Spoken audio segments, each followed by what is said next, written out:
Sa kasalukuyan ay wala po tayong LPA na minomonitor sa loob ng ating area of responsibility.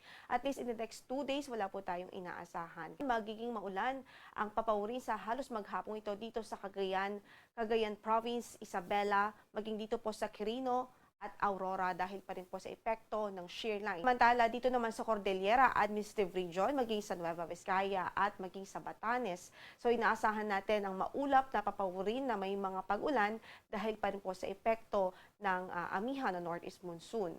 Sa Ilocos Region naman ay mga isolated na mahihitang mga pag-ulan naman ang pwedeng maranasan dahil din ho sa amihan.